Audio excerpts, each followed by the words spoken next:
Y'all, what I just read in the Bible is enough to tear the doors off the church. Now, I ain't no dummy. I know if you watching this video, you probably read the Bible, and you probably know a little something, but I'm about to show y'all the difference between simply reading the Bible and actually studying it. Because this ain't nothing that you haven't already heard, but it's full of things that you've never seen. So if you've ever been to church before, I'm sure you've heard the pastor say, be fruitful and multiply. Matter of fact, you ain't even gotta be at church. You can just be around it and somebody gonna say it. But have you ever stopped to ask yourself, what does that even mean? Well, if you haven't, good for you, okay? Because I have. So to those of you who are wondering, let me just explain. So in Genesis chapter 1, God had just finished creating mankind, and in verse 28 it says, God blessed them and said to them, be fruitful and multiply. See, hold on, you reading too fast. Let me slow this thing down so you can catch what I'm pitching. Don't miss this. Before God ever opened his mouth, what did he do? He blessed them. So what does that immediately tell us about God? It tells us that he will always give capacity before he gives a command. In other words, before God ever gives you the assignment, he first equips you with the ability. Now I'm about to say something, about 3 of y'all gonna realize that this message was made specifically for you, because it's gonna feel like I'm all up in your business, but in reality, I don't know nothing about you. So brace yourself.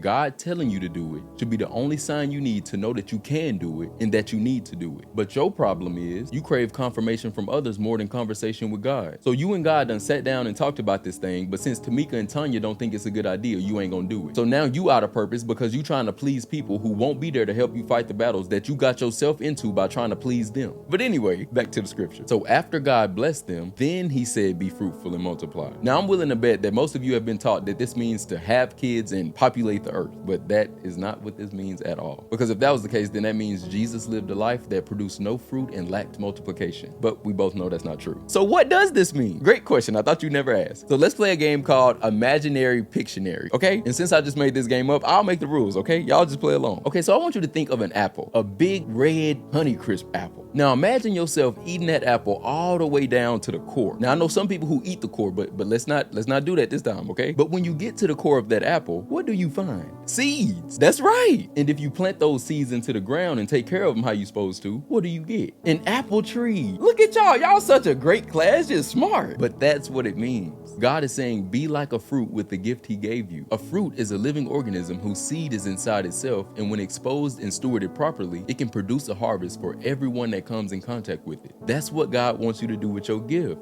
Allow the thing he placed on the inside of you to be seen on the outside of you and feed people all around you. Your gift ain't for you. You don't see apple trees walking around eating apples, do you? No. Now I'm gonna say this and I'm done. That little idea that you keep downplaying didn't get there by accident. And if you think you aren't important to this world, consider this. There are people on this planet who are starving every day. And it's not because they don't have money. It's because they only have an appetite for the fruit that you produce.